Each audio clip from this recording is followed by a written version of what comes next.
نحمده ونصلي على رسوله الكريم اما بعد فاعوذ بالله من الشيطان الرجيم بسم الله الرحمن الرحيم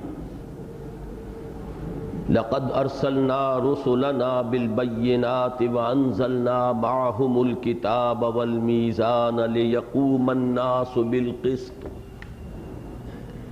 وَأَنزَلْنَا الْحَدِيدَ فِيهِ بَأْسٌ شَدِيدٌ وَمَنَافِعُ لِلنَّاسِ وَلِيَعْلَمَ اللَّهُ مَن يَنصُرُهُ وَرُسُلَهُ بِالْغَيْبِ إِنَّ اللَّهَ قَوِيٌّ عَزِيزٌ صدق اللہ العظیم رب اشرح لي صدری ويسر لي امری واحلل عقدۃ من لسانی یفقہوا قولی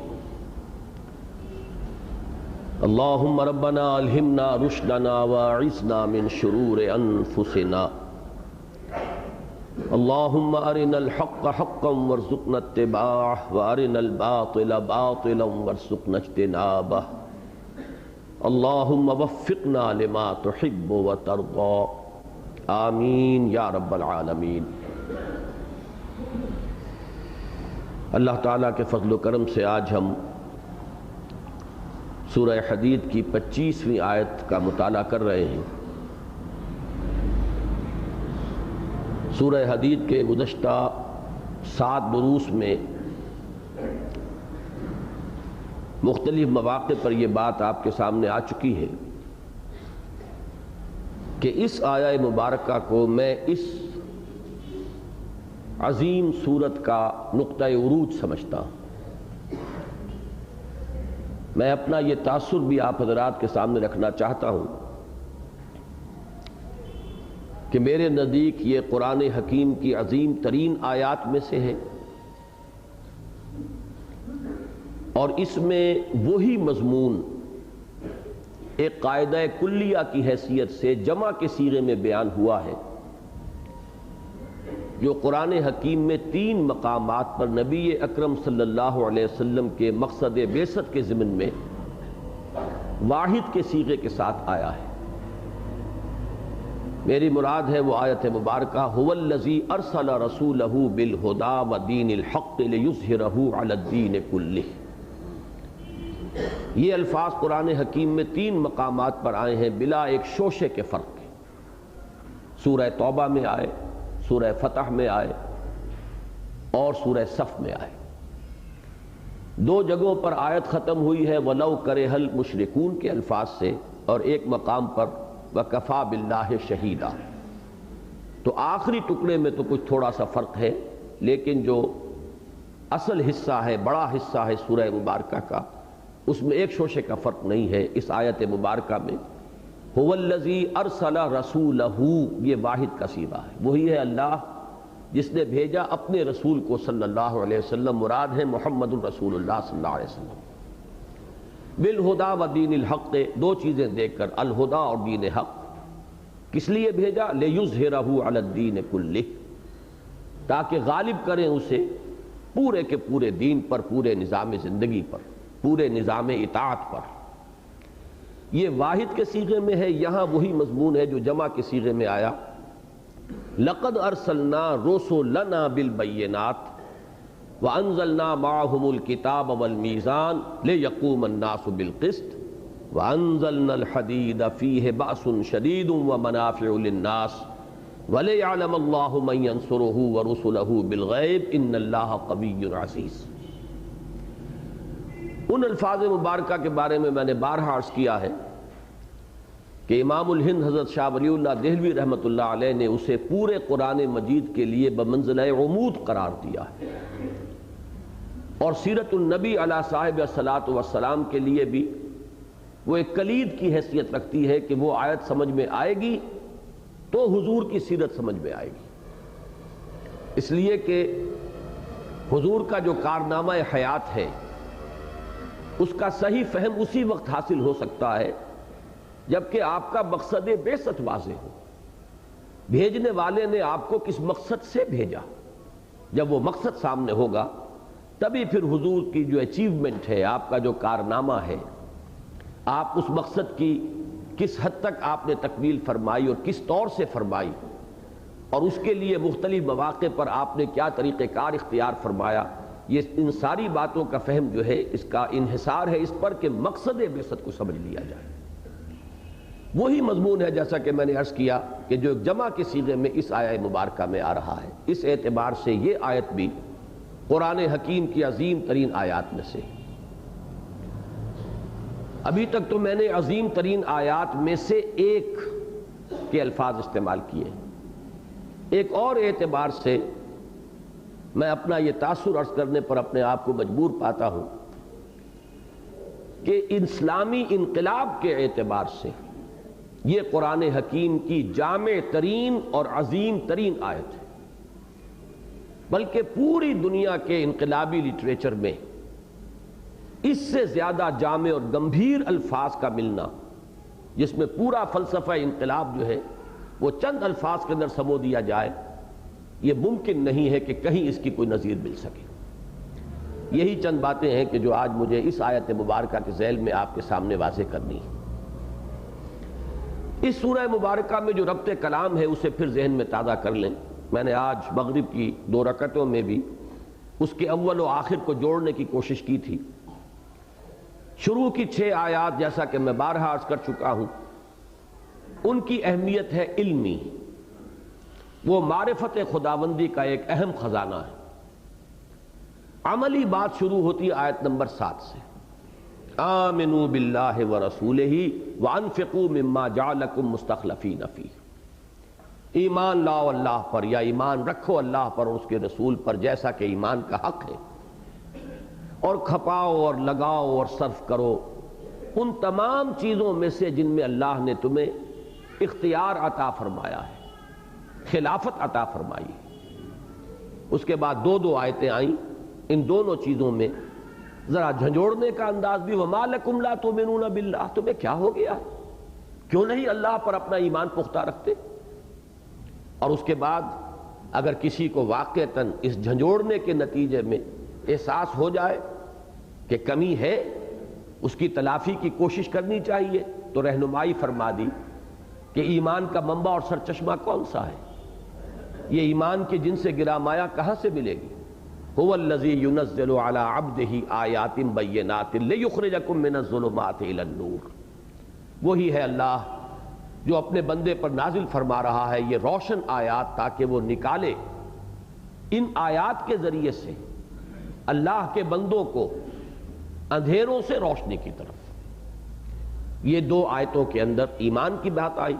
اس کے بعد وَمَا لَكُمْ أَلَّا تُنْفِقُوا فِي سَبِيلِ اللَّهِ، اب یہاں انفاق جو ہے اس کی بند کلی کھلنی شروع ہوئی، اور تمہیں کیا ہو گیا، کیوں اللہ کی راہ میں خرچ نہیں کرتے؟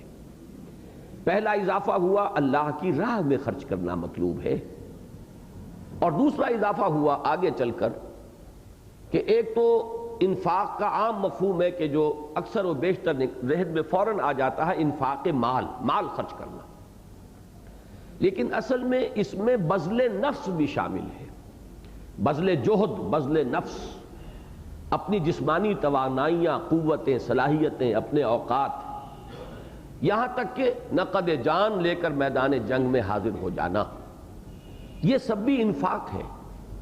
ہم کہہ سکتے ہیں انفاق مال اور انفاق جان، یہ اصطلاح میں عرض کر چکا ہوں در حقیقت متوازی ہے جہاد بالمال اور جہاد بالنفس۔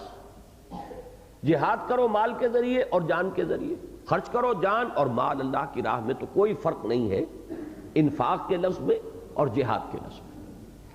چنانچہ اس آیہ مبارکہ میں بات کھل گئی کہ لا یستوی منکم من انفق من قبل الفتح وقاتل اولئک اعظم درجۃ من الذین انفقوا من بعد وقاتلوا وکلا وعد اللہ الحسنی، تم میں سے جن لوگوں نے فتح سے قبل انفاق کیا اور جنگ کی، اب یہ بذل نفس کی جو بلند ترین منزل ہے قتال، جنگ، جان کا رسک لے کر میدان جنگ میں حاضر ہو جانا، یہ بذل نفس کی آخری شکل ہے۔ تو معلوم یہ ہوا کہ انفاق میں یہ دونوں پہلو مراد ہیں۔ اب میں اس سے آگے جو چل رہا ہوں، پوری سورہ مبارکہ کے مضامین کا تجزیہ اس وقت پیش نظر نہیں ہے، یہیں سے یہ بات سمجھیے کہ یہ انفاق مال اور بذل نفس کس مقصد کے لیے درکار ہے۔ آخر کوئی ہدف ہوگا، یا یوں کہیے کہ فی سبیل اللہ، اللہ کی راہ میں مال خرچ کرنا، اللہ کی راہ میں جان کھپانا، اللہ کی راہ میں جنگ کرنا، آخر اس کا اصل مقصد کیا ہے، اس کا ہدف کیا ہے، اس کا مقصود کیا ہے، اس کا مطلوب کیا ہے؟ ایک مقصد اور ایک مطلب اور ایک مقصود تو ہے اللہ کی رضا حاصل کرنا۔ یہی انسان کا، ایک بندہ مومن کا اصل نصب العین ہے۔ نصب العین کے درجے میں اس کے سوا کوئی شے شامل نہیں ہونی چاہیے۔ اللہ کی رضا اور اخروی فلاح و نجات، یہ ہے بندہ مومن کا اصل نصب العین، اس کا اصل مقصود۔ یہی نماز کا مقصد، یہی روزے کا مقصد، یہی تمام شریعت پر عمل پیرا ہونے کا مقصد، یہی جہاد کا مقصد، یہی انفاق مال کا مقصد، یہی بذل نفس کا مقصد۔ گویا کہ بندہ مومن کی اسی کا نام اخلاص ہے، جو کچھ کرے اللہ کے لیے کرے، خالصتاً لوجہ اللہ، اللہ کی رضا جوئی کے لیے۔ لیکن دنیا میں اس جد و جہد کا مقصود کیا ہے، پیش نظر کیا ہے؟ یہاں جو انفاق مال ہوگا کس لیے؟ یہاں اگر بذل نفس ہوگا، جہاد کیا جائے گا، قتال کیا جائے گا، تو آخر اس کی کوئی منزل مقصود، اس کا کوئی مطلوب، اس کا کوئی ہدف تو ہونا چاہیے۔ یہ آیت مبارکہ جو آج ہم پڑھ رہے ہیں، یہ اس کے ہدف کو معین کر رہی ہے۔ اب وہاں سے لے کر آیت نمبر 10 سے لے کر آیت نمبر 25 تک، یہ درمیان میں جو آیات آئی ہیں، اس میں اس سلسلے میں جب لوگ پہلوتے ہی کریں گے، اس مقصد کے لیے بذل نفس اور انفاق مال سے جی کترائیں گے، کنی کترائیں گے، جی چرائیں گے، تو اس کا جو نتیجہ نکلتا ہے اس کو بیان کیا گیا پہلے کہ اس کا نتیجہ ہے نفاق، منافقت پیدا ہو جاتی ہے۔ اگر جان اور مال کی محبت، علائق دنیاوی اور مال و اسباب دنیاوی کی محبت کی اتنی گرفت ہو جائے انسان پر کہ وہ اللہ اور اس کے رسول کی محبت اور اللہ کی راہ میں جہاد اور انفاق کی محبت سے قوی تر ہو جائے، تو اس کے معنی ہے کہ گویا کہ اپنے ہاتھوں انسان نے اپنے آپ کو فتنے میں مبتلا کر لیا۔ وَلَٰكِنَّكُمْ فَتَنْتُمْ أَنفُسَكُمْ وَتَرَبَّصْتُمْ وَارْتَبْتُمْ وَغَرَّتْكُمُ الْأَمَانِيُّ حَتَّىٰ جَاءَ أَمْرُ اللَّهِ وَغَرَّكُمْ بِاللَّهِ الْغَرُورُ۔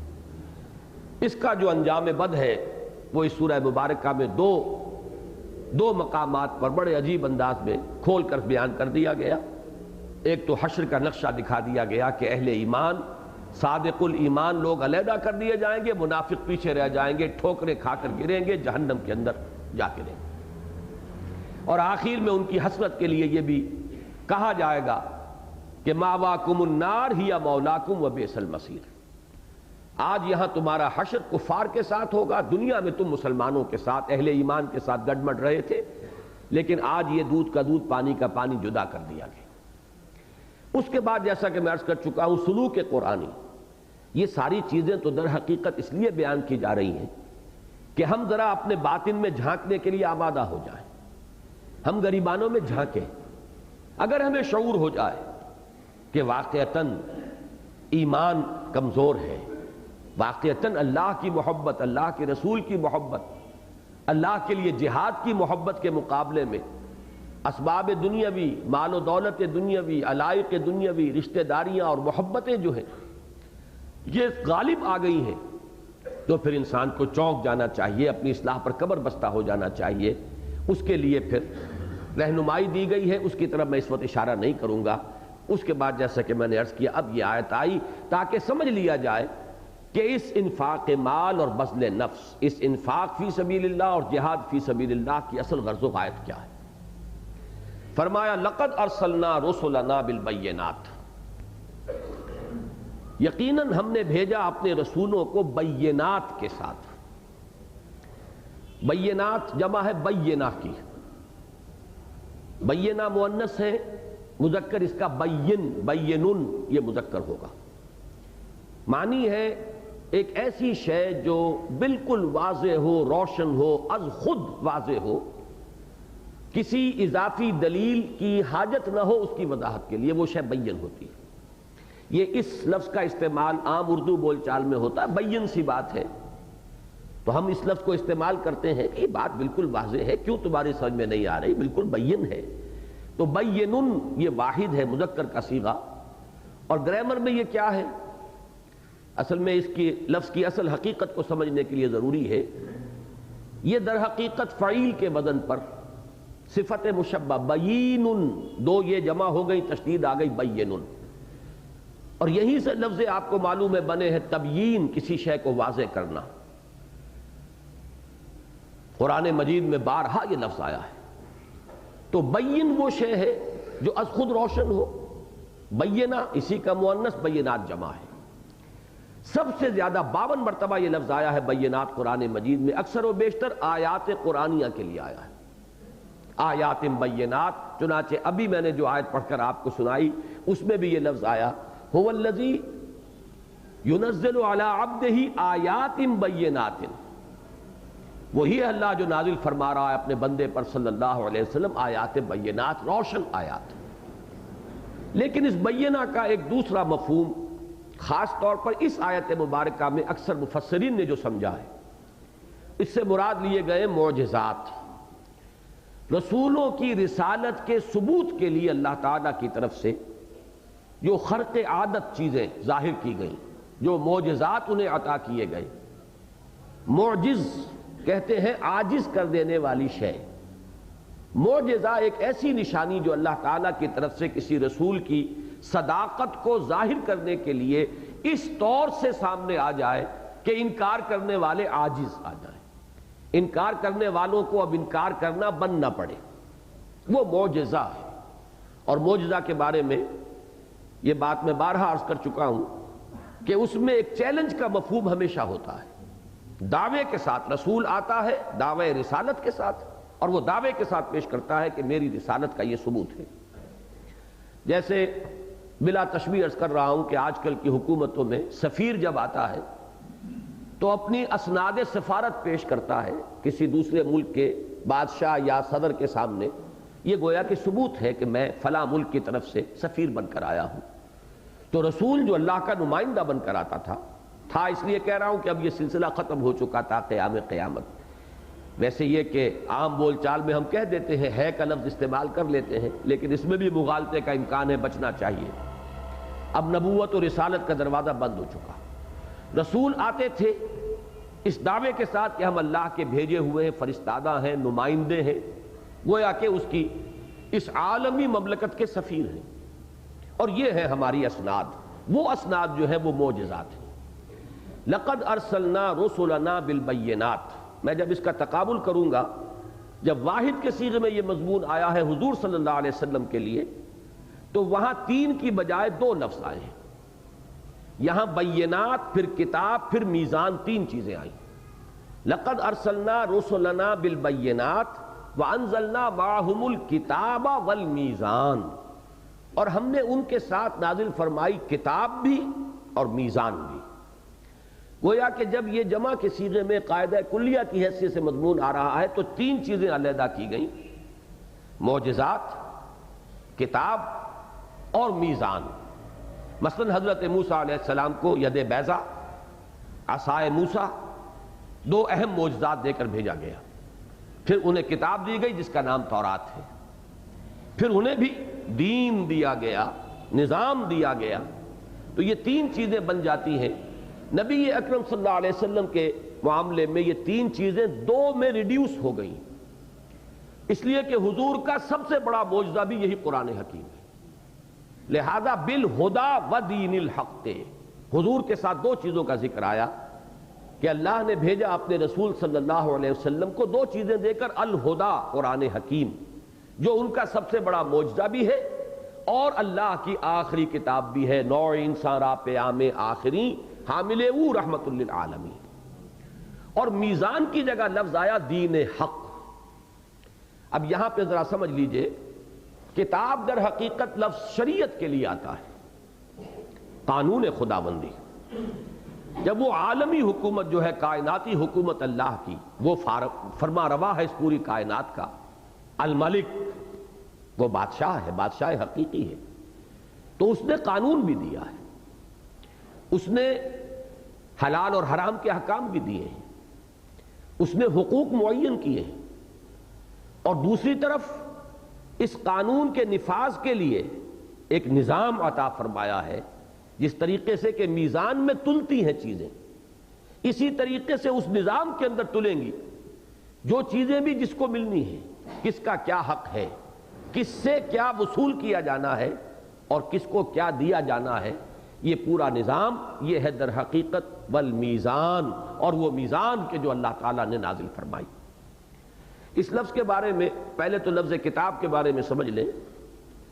4 جگہ قرآن مجید میں حضور صلی اللہ علیہ وسلم کے تذکرے میں بھی یہ الفاظ آتے ہیں. یتلو علیہم آیاتہ ویزکیہم ویعلمہم الکتاب والحکمہ. اب یہاں ظاہر بات ہے، آیات، تلاوت آیات سے مراد بھی قرآن ہے، قرآن پڑھ کر سنانا، اور تعلیم کتاب سے مراد بھی قرآن ہے.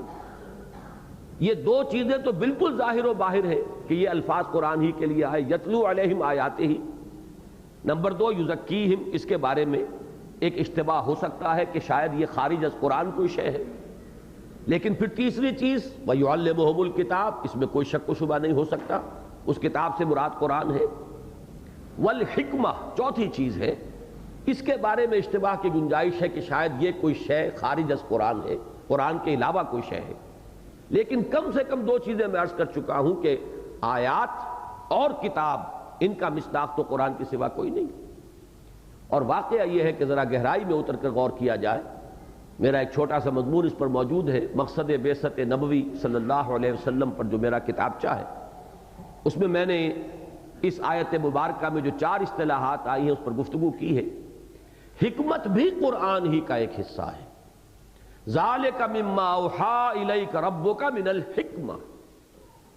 عام طور پر جو یہ خیال ہے کہ حکمت سے مراد ہے سنت یا حدیث، تو میں اس کی نفی نہیں کر رہا، لیکن در حقیقت سنت میں یا حدیث میں قرآن مجید کے ہر حصے کی تشریح موجود ہے.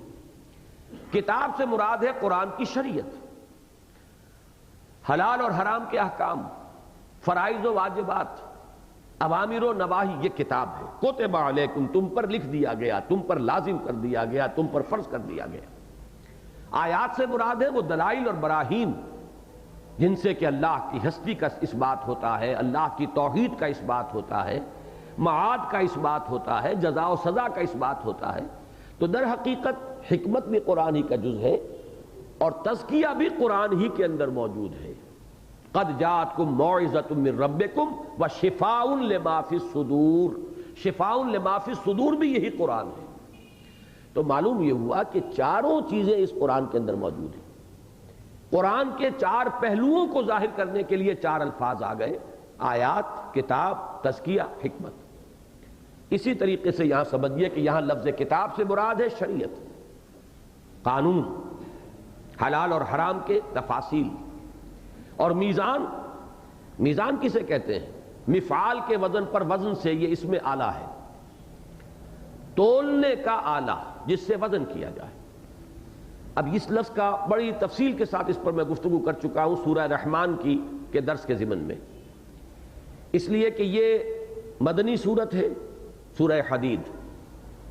اس سے متصلاً قبل جوڑا آیا ہے مکی سورتوں کا سورہ رحمان اور سورہ واقعہ. اور سورہ رحمان کے شروع میں یہ لفظ جو آیا ہے تکرار کے ساتھ، وَالسَّمَاءَ رَفَعَهَا وَوَضَعَ الْمِيزَانَ أَلَّا تَطْغَوْا فِي الْمِيزَانِ وَأَقِيمُوا الْوَزْنَ بِالْقِسْطِ وَلَا تُخْسِرُوا الْمِيزَانَ. اب یہ دیکھا آپ نے کہ 3 دفعہ یہ لفظ آیا ہے سورہ رحمان کے شروع. اس کے ساتھ میں نے عرض کیا تھا، یاد ہوگا جو حضرات اس وقت شریک نہیں تھے وہ اسے ذرا توجہ سے سن لیں. عام طور پر وہاں بھی لفظ میزان سے مراد ترازو لی گئی ہے، لیکن میں نے عرض کیا تھا کہ اس پورے سیاق و سباق کو دیکھیے تو اس سے مراد ہے توازن، اور وہاں مراد ہے وہ کائناتی توازن. یہ عظیم و وسیع و عریض کائنات جس میں لکھوکھا نہیں ارب ہاں ارب کرے ہیں، اور ایسے ایسے کرے بھی ہیں جو ہماری زمین سے کروڑوں گنا بڑے ہیں. یہ تمام کرے جو ہیں تیر رہے ہیں، اپنے اپنے مدار میں حرکت کر رہے ہیں، لیکن ایک توازن ہے کہ جو ان کو تھامے ہوئے. اور یہ توازن جیسے آج ہم نے سمجھا ہے جب سائنس کی ترقی ہوئی ہے کہ یہ باہمی کشش کا وہ نظام ہے کہ فاصلوں کے حوالے سے اس کشش کا جو فیصلہ ہوتا ہے اس کی مقدار معین ہوتی ہے، ہر کرہ دوسرے کرے کو کھینچے ہوئے ہے، اور یہ باہمی کشش جو ہے اس نے ایک توازن قائم کیا ہے جس سے یہ تمام اجرام سماویہ جو ہیں یہ اپنے اپنے مدار میں حرکت کر رہے ہیں، ایک دوسرے سے ٹکرا نہیں رہے۔ اسی سے یہ کائنات کا نظام قائم ہے۔ وَالسَّمَاءَ رَفَعَهَا وَوَضَعَ الْمِيزَانَ أَلَّا تَطْغَوْا فِي الْمِيزَانِ وَأَقِيمُوا الْوَزْنَ بِالْقِسْطِ وَلَا تُخْسِرُوا الْمِيزَانَ۔ وہاں مخاطب انسان نہیں ہے، یہی اجرام سماویہ ہیں کہ اس وزن کو، اس توازن کو برقرار رکھو۔ یہ اللہ کا حکم ہے ان کے لیے، یہ آرڈر آف دی ڈے ہے ان کے لیے تا قیام قیامت۔ جب وہ حکم آئے گا اس توازن کے اندر ہی خلل آئے گا۔ وَجُمِعَ الشَّمْسُ وَالْقَمَرُ، یہ کرے آپس میں ٹکرائیں گے جب قیامت کا وقت آئے گا، سورج اور چاند یکجا ہو جائیں گے، چاند سورج کے اندر دھس جائے گا، بڑے بڑے کروں کا تصادم ہوگا، وہ ہے وہ قیامت، وہ ڈومز ڈے، وہ الساعہ جس کو کہیں زلزلہ کہا گیا ہے۔ تو یہ ہے در حقیقت وہ میزان جو کائناتی میزان ہے، آفاقی میزان ہے۔ ذرا نیچے اتریے تو اس زمینی مخلوقات کے اندر بھی ایک میزان ہے اور توازن ہے۔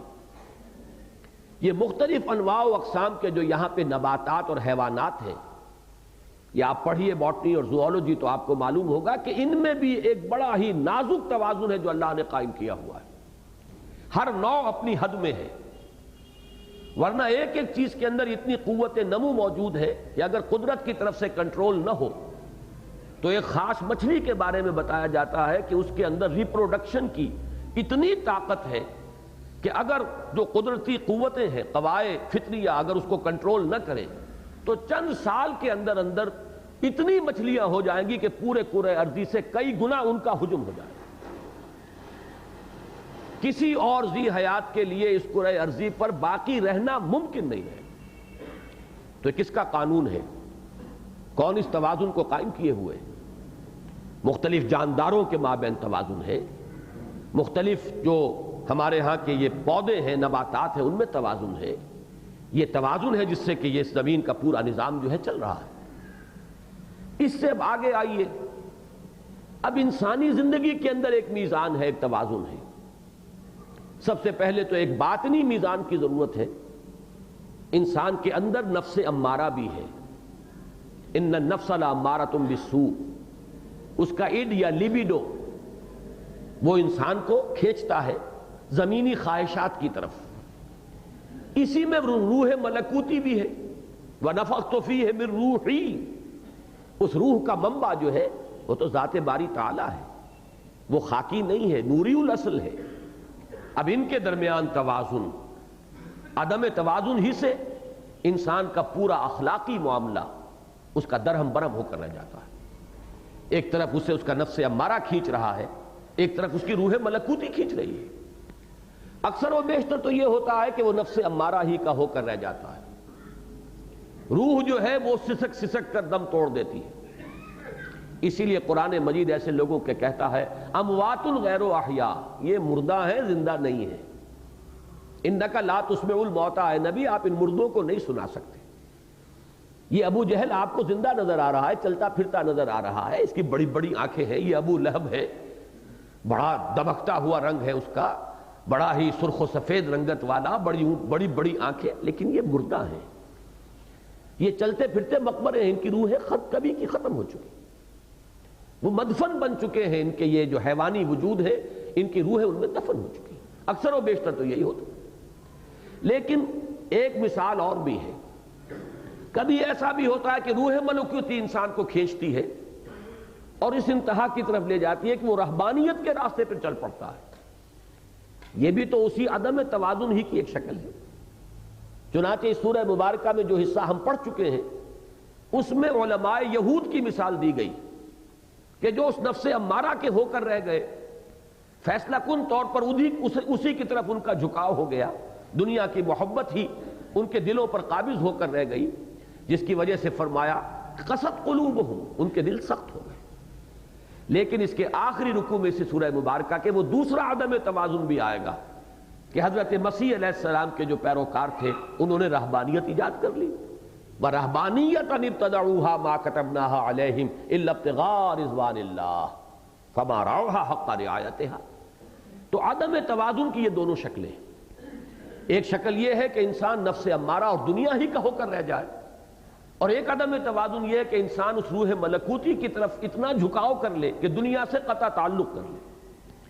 اس میں جو توازن ہے وہ توازن نظر آئے گا اسوہ محمدی میں صلی اللہ علیہ وسلم۔ لقد کان لکم فی رسول اللہ اسوۃ حسنہ، کہ دنیا میں رہو لیکن دنیا کے ہو کر نہ رہ جاؤ، دنیا میں رہو دنیا کے ہو کر نہ رہ جاؤ، بازار سے گزرا ہوں خریدار نہیں ہوں، رہو یہاں مجدھار میں رہو، درمیان قار دریا تختہ بندم کر دئی، بعض بھی گوئی کہ دامن تر مکن ہوشیار باش، پھر اللہ کے بندے بنو۔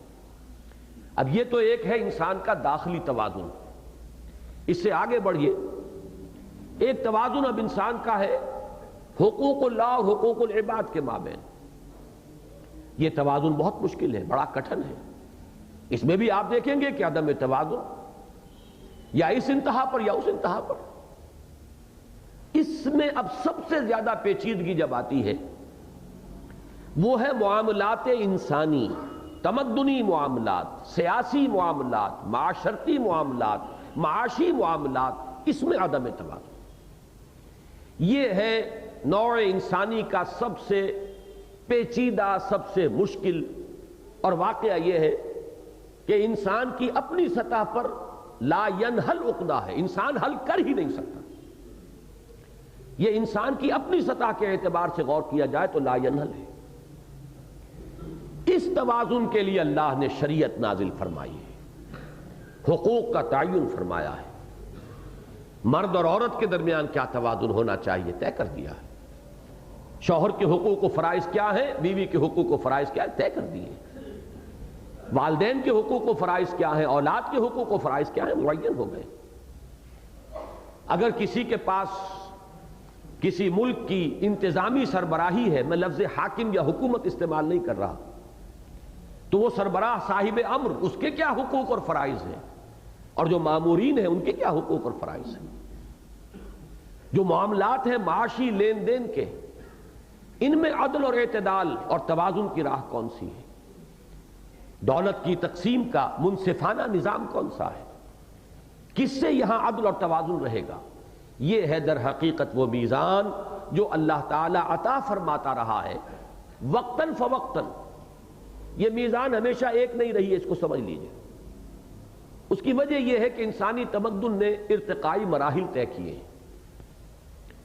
کبھی اتنا سادہ سا تمدن تھا انسان کا، کوئی پیچیدگیاں تھی ہی نہیں، ابھی معاملات کے اندر اتنی گمبھیری جو ہے اور شاخ در شاخ ہو کر شاخوں کا الجھ جانا یہ ابھی نہیں ہوا تھا۔ قبائلی زندگی ہے، اس سے بھی پہلے انسان غاروں کے اندر رہتا تھا، اور ہر شخص اپنی جگہ آزاد ہے۔ آپ اپنی غار میں رہتے ہیں، آپ I am the monarch of all I survey, آپ ہی وہاں کے مالک ہیں، حاکم ہیں، کوئی قانون نہیں، کوئی حکومت نہیں، کوئی بادشاہ نہیں، کوئی اجتماعی نظام نہیں، کوئی میونسپلٹی بھی نہیں، اس لیے کہ نہ سڑکیں ہیں نہ کوئی رات کو اس میں چراغ روشن کر رہے ہیں، کچھ بھی نہیں۔ تو زندگی انتہائی سادہ، شکار کیا، کھایا پیا، سو گئے، اللہ اللہ خیر سنا۔ اب ظاہر بات ہے کہ اس وقت کے انسان کو بھی ایک اخلاقی تعلیم کی ضرورت تھی، اور وہ دی اللہ نے، اس دور کے جو ضروریات اور تقاضے تھے اس کے اعتبار سے ہدایات دے دی گئی۔ اب آگے بڑھا انسان، قبائلی زندگی آئی، پھر قبیلوں نے رہنا شروع کیا کسی ایک جگہ پر، تو سٹی سٹیٹس وجود میں آئیں، شہری ریاستیں۔ اب معاملہ ہوا کہ کوئی اصول ہونے چاہیے، انسان کا انسان کے ساتھ معاملہ کس اصول پر طے ہوگا، کیسے نظام بنے گا، سوشل کسٹمز وجود میں آئے۔ کچھ بعض علاقوں کے اندر جو ذات پات کی تقسیم ہے وہ شروع ہو گئی، یہ بھی تو ایک تقسیم تھی کہ مختلف تمدنی ضروریات کو پورا کرنے کے لیے مختلف لوگ جو ہیں ان کو ایلوکیٹ کر دیا جائے، پھر ان میں اونچ نیچ آتی چلی گئی، یہ اونچا یہ نیچا، برہمن سب سے اوپر، شودر سب سے نیچے۔ تو جیسے جیسے تمدن آگے بڑھا ہے اب پیچیدگیاں پیدا ہوئی۔ ان پیچیدگیوں کے اندر اب دو الفاظ یاد کیجئے، جبر اور ظلم، یہ شروع ہوا۔ طاقتور نے کمزور کو دبانا شروع کیا، جس کے ہاتھ میں طاقت آئی اس نے کمزور کا استحصال کرنا شروع کیا۔ استحصال کا لفظ بہت عام ہے، لیکن باب استفعال ہی سے دوسرا لفظ بھی ذہن میں رکھیے، استبداد۔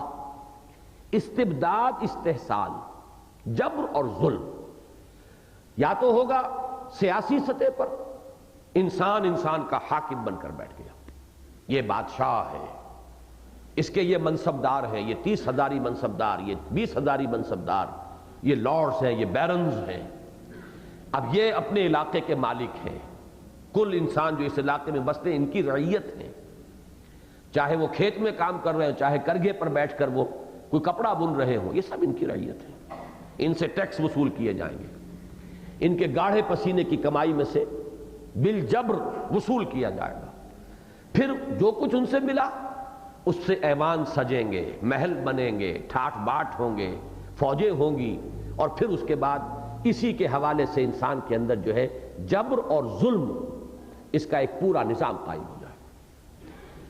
یہ جبر اور ظلم اور استبداد اور استحصال، استحصال کے کیا معنی؟ بالجبر وصول کرنا۔ ایک وہ ہے کہ مالی معاملہ ہے جس کو قرآن مجید میں سورہ نساء میں کہا گیا ہے تجارتاً عن تراض بینکم، ایک لین دین ہے، اس کے بغیر تو دنیا میں گزارا چل ہی نہیں سکتا، لیکن عن تراض بینکم، باہمی رضامندی سے لین دین۔ ایک کسان ہے، وہ کھیت میں کام کر رہا ہے، اس نے محنت کی ہے، اس نے غلہ جو ہے پیدا کیا ہے۔ ایک ہے جلاہا ہے، وہ کرگھے پہ بیٹھا ہوا ہے، محنت کر رہا ہے، پہلے اس نے سوت کاتا ہے، پھر اس نے بنا ہے، کپڑا بنایا ہے، اب وہ مبادلہ کر رہے ہیں۔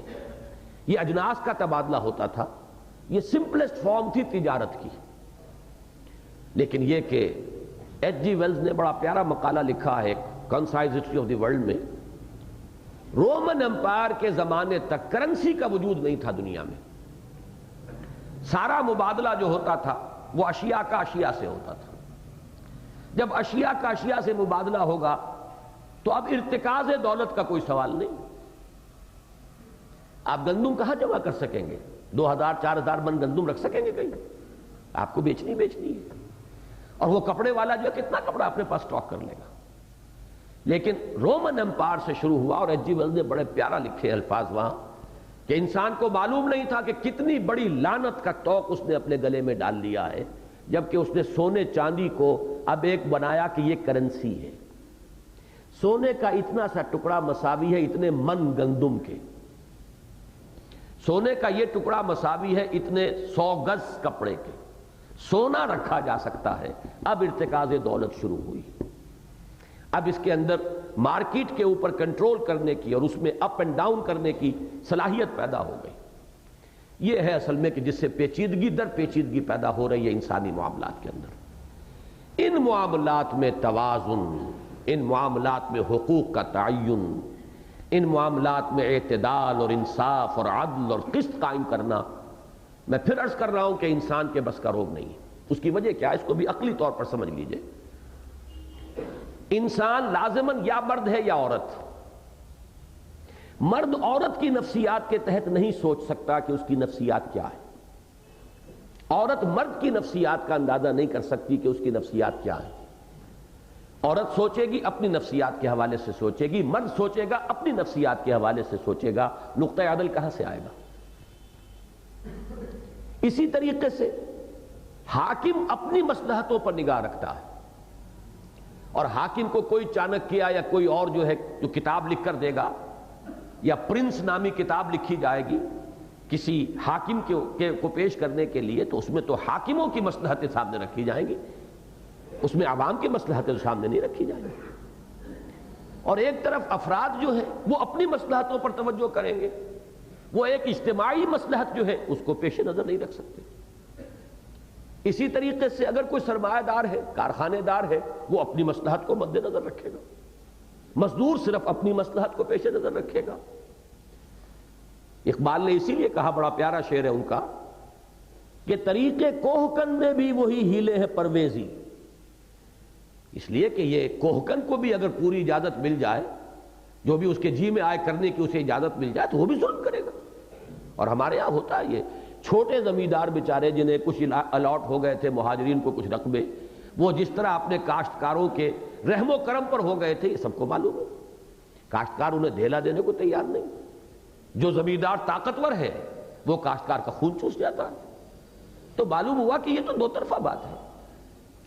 تو یہ توازن اس لیے قائم نہیں کر سکتا انسان کہ انسان ہمیشہ اس کی سوچ سبجیکٹو ہوتی ہے. ایبسولوٹ آبجیکٹیوٹی مانا جاتا ہے، مسلم ہے کہ ناممکن ہے انسان کے لیے. لہذا وہ نظام عدل اللہ نے دیا، ہر دور کی تمدن کی سطح کے مطابق وہ دیتا رہا. اسی کا نام شریعت ہے، اور شریعتیں بدلتی رہیں. اسی لیے لِكُلٍّ مِّنْهُمْ شِرْعَةً وَمِنْهَاجًا، شریعت کے اندر تغیر و تبدل ہوتا رہا تا کہ وہ میزان محمد الرسول اللہ پر دین حق کی شکل میں مکمل ہو گئی. اليوم اکملت لکم دینکم واتممت علیکم نعمتی ورضیت لکم الاسلام دینا.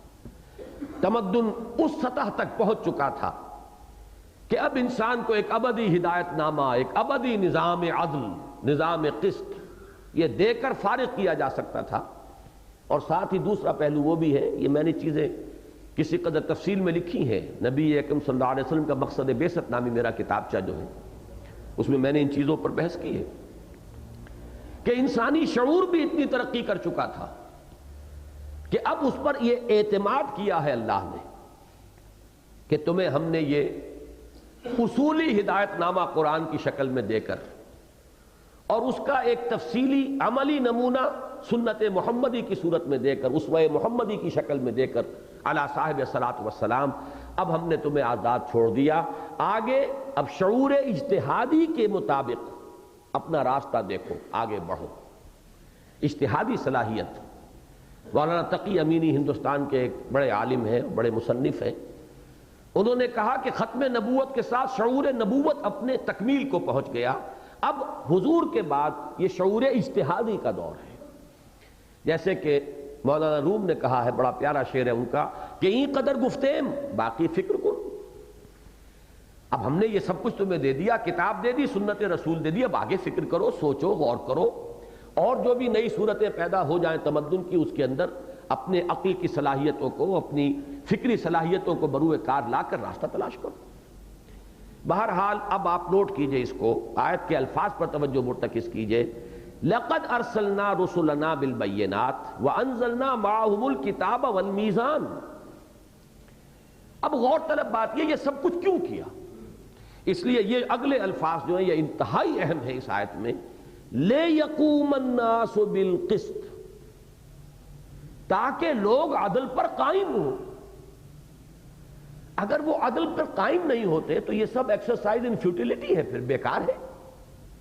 کاہے کے لیے شریعت دی گئی، کاہے کے لیے نظام دیا گیا، کاہے کے لیے دین دیا گیا، کاہے کے لیے کتاب دی گئی اگر وہ قائم نہ ہو؟ کتاب کی بس تلاوت ہوتی رہے، ثواب تو ملتا ہے، اس میں تو کوئی شک نہیں، لیکن کتاب تو دی گئی تھی کہ اس کو قائم کرو. جیسے کہ فرمایا گیا کہ یا اہل الکتاب لستم علی شیء حتی تقیموا التوراۃ والانجیل. اہل کتاب تمہارا کوئی مقام نہیں، کوئی موقف نہیں، کوئی حیثیت نہیں جب تک کہ تم قائم نہیں کرتے تورات کو اور انجیل کو. فائدہ کیا ہوا شریعت دینے کا اگر وہ نافذ نہ ہو؟ فائدہ کیا ہوا میزان کا؟ دھرم کنڈا جو ہے وہ دکان کے باہر تو گاڑا ہوا ہے لیکن تول نہیں رہے اس میں، تو اسے صرف ایک علامتی شے بنانے سے فائدہ کیا ہوا؟ اس میں تولو. وہ بات جو حضرت ابو بکر نے فرمائی بیعت خلافت کے فوراً بعد، لوگوں تم میں سے ہر قوی میرے نزدیک ضعیف ہوگا جب تک کہ اس سے حق وصول نہ کروں، اور ہر ضعیف قوی ہوگا جب تک کہ اسے اس کا حق دلوا نہ دوں. یہ حق کا نظام قائم کرنا یہ اصل میں مقصود ہے. کتاب کے نزول کا مقصد یہ ہے کہ عدل قائم ہو، شریعت کے نزول کا مقصد یہ ہے کہ شریعت نافذ ہو. میزان اس لیے دی گئی ہے کہ اس میں تولو، ہر ایک کو اس میں تل کر ملے، جو اس کا حق ہے تول کر اس کو دے دیا جائے، اور جو اسے لیا جائے تول کر اس سے لے لیا جائے. لیقوم الناس بالقسط، تاکہ لوگ قائم ہو قسط پر، عدل پر، انصاف پر. یہ قسط بڑا عجیب لفظ ہے عربی زبان کا. قسط کے لفظی معنی ہے النصیب بالعدل، کسی شخص کا از روئے عدل و انصاف جو حق بنتا ہے وہ اس کا قسط ہے. لیکن یہ کہ یہ لفظ جب ثلاثی مجرد میں استعمال ہوتا ہے بطور فعل تو اس کے معنی ہوتے ہیں کسی اور کے حصے پر قبضہ کر لینا. اس میں فاعل بنے گا قاسط. اما القاسطون فکانوا لجہنم حطبا. تو قسطا جب آئے گا اور اس میں فاعل بنے گا قاسط، اس کے معنی ظالم، دوسروں کے حصے کو غصب کرنے والا، اس پر قبضہ جما لینے والا. باب افعال میں آتا اقساط، اس سے اس میں فاعل بنتا مقسط. ان اللہ یحب المقسطین. قاسطین کے لیے تو جہنم ہے، مقسطین کے لیے اللہ کی محبت ہے. مقسط وہ ہے جو ہر ایک کو اس کا حق، اس کا حصہ ادا کر دے. جو دوسروں کے حصے پر غصب کر رہا ہے، جو غاصب بن گیا ہے، وہ ہے قاسط، اور جو دوسروں کو ان کا حق ادا کر رہا ہے وہ ہے مقسط. تو یہاں پر فرمایا لِيَقُومَ النَّاسُ بِالْقِسْطِ، لوگ قائم ہو جس کا جو حصہ اللہ نے معین کر دیا، جس کا جو نصیب شریعت نے طے کر دیا، جس کے جو حقوق شریعت خداوندی کے اندر معین کر دیے گئے، وہ اس پر اکتفا کریں. لِيَقُومَ النَّاسُ بِالْقِسْطِ. اب ذرا غور کیجئے، ایک معاشرہ ہے، ایک سیاسی نظام ہے، ایک معاشی نظام ہے جو ظلم یا جبر یا استحصال یا استبداد پر قائم ہے. اس کا نتیجہ کیا نکلا؟ یقیناً کچھ لوگ اپنے جائز حق سے محروم ہیں اور کچھ اپنے جائز حق سے زائد لے رہے ہیں. اس کے سوا تو کوئی صورت نہیں. کسی نے اپنے حق سے تجاوز کیا ہے اور کوئی اپنے حق سے محروم کیا گیا ہے. کوئی مستکبر ہے اور کوئی مستضعف ہے. مستکبر تکبر کرنے والا، استکبار، گھمنڈ، اونچا ہونا. یریدون علوا فی الارض. اللہ نے اپنے محبوب بندوں کی شان بیان کی، لا یریدون علوا فی الارض ولا فسادا. وہ نہ زمین میں سربلندی چاہتے ہیں اپنے لیے، دین کے لیے سربلندی اور بات ہے، ذاتی اقتدار نہیں چاہتے اپنے. لا یریدون علوا فی الارض ولا فسادا. اور سارا فساد دنیا میں ہوتا ہی اسی سے ہے. جدید سائیکالوجی کی اصطلاح میں دی ارج ٹو ڈومینیٹ. یہ جو ارج ٹو ڈومینیٹ ہے یہی تو ٹکراتی ہے. وہ بھی ڈومینیٹ کرنا چاہ رہا ہے، یہ بھی ڈومینیٹ کرنا چاہ رہا ہے. ڈومینیشن کے لیے جھگڑا ہے. جسے آج کل ہیجیمنی یا ہیگیمنی کے لفظ استعمال ہوتا ہے. ہر ایک جو ہے سپر پاور وہ اپنے زون آف انفلوئنس کو بڑھانے کے اوپر تلی ہوئی ہے. جہاں داؤ لگ جاتا ہے وہ اپنے زون آف انفلوئنس کو بڑھائے گا.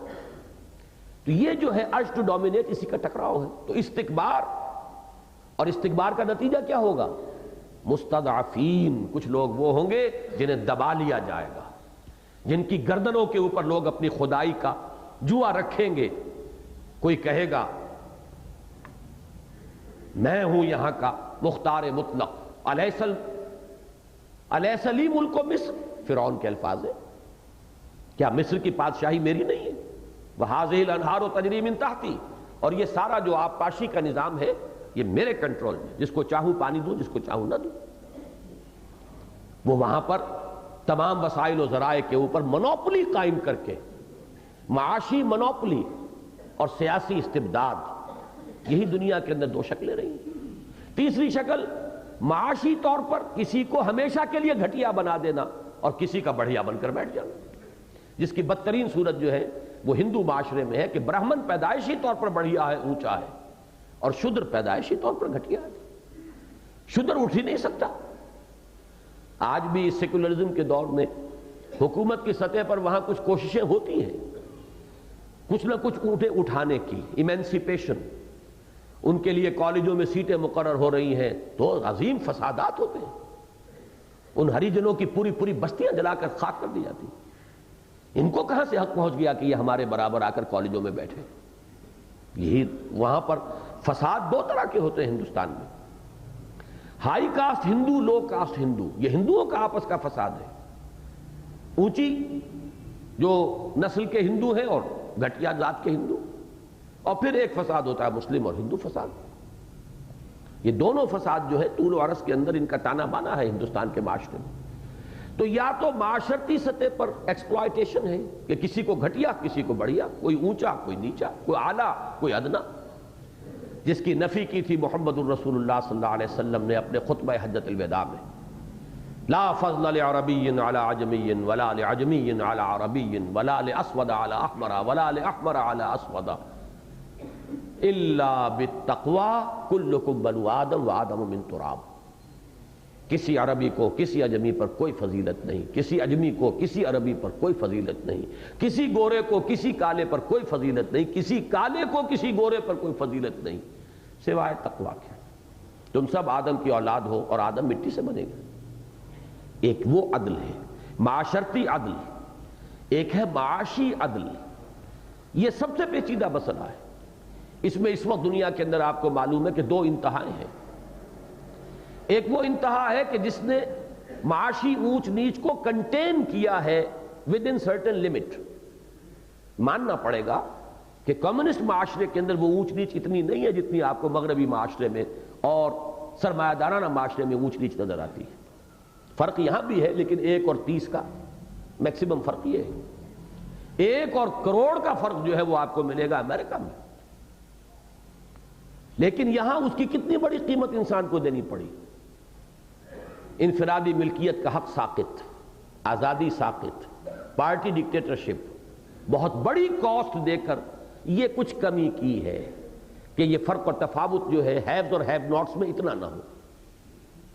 وہاں ہمیں آزادی ملتی ہے، آزادی تو امریکہ کی فضا میں معلوم ہوتا ہے کہ آزادی تیر رہی ہے، وہاں کی فضا کے اندر آزادی کا احساس ہے، آپ کو ہوگا، لیکن پھر وہ اونچ نیچ وہ ہے، سرمایہ داری کے انتہا، اور اسی ملک کے اندر گھیٹوس بھی موجود ہیں۔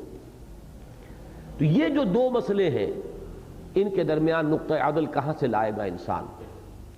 اسلام کا کمال یہی ہے، اس وقت تفصیل میں بیان نہیں کر سکتا، کہ اس نے اس آزادی اور مساوات کے اندر بھی ایک اعتدال اور عدل قائم کیا ہے۔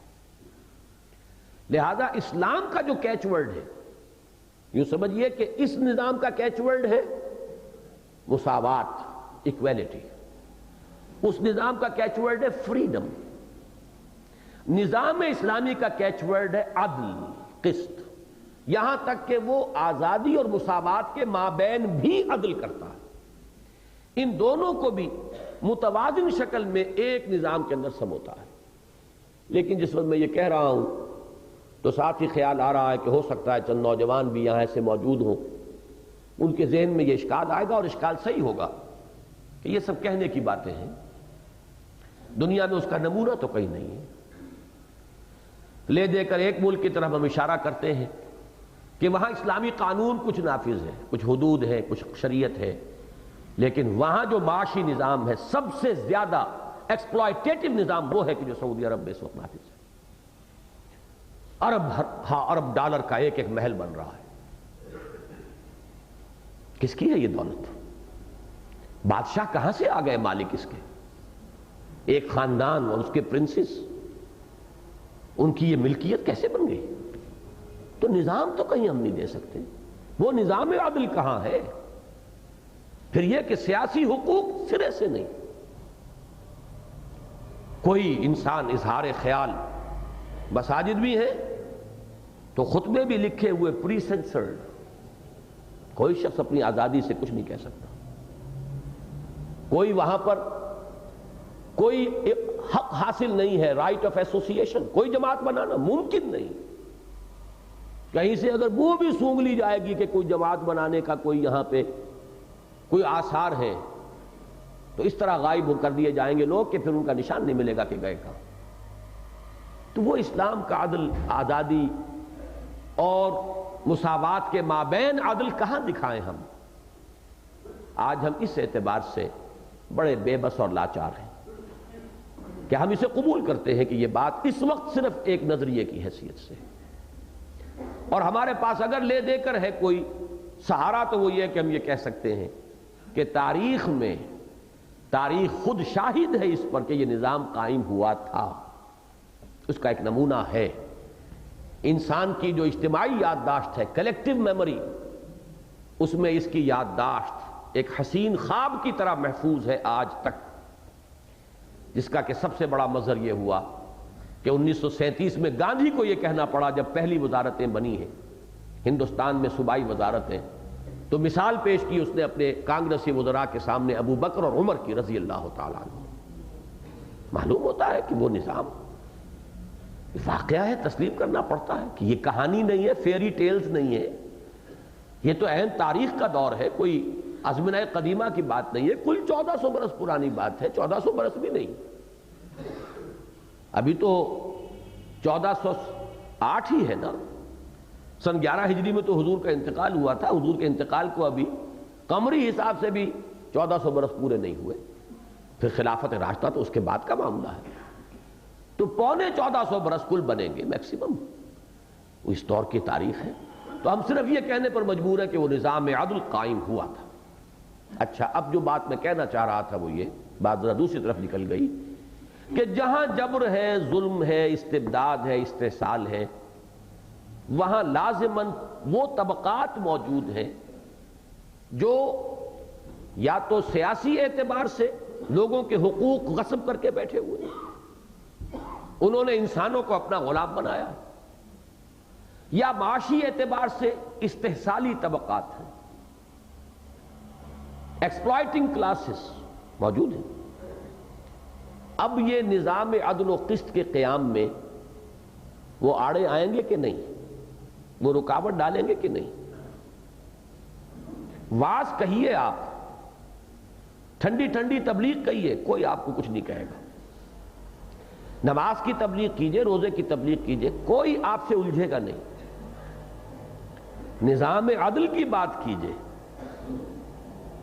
اب ظاہر بات ہے کہ جن لوگوں نے اس نظام عدل کو ڈسٹرب کر کے لوگوں کے حقوق پر یا معاشی وسائل کے اوپر اپنی مونوپلی قائم کی ہوئی ہے، وہ کبھی اسے ٹھنڈے پیٹوں برداشت نہیں کریں گے۔ یہ ہے بات اصلاً سمجھنے کی۔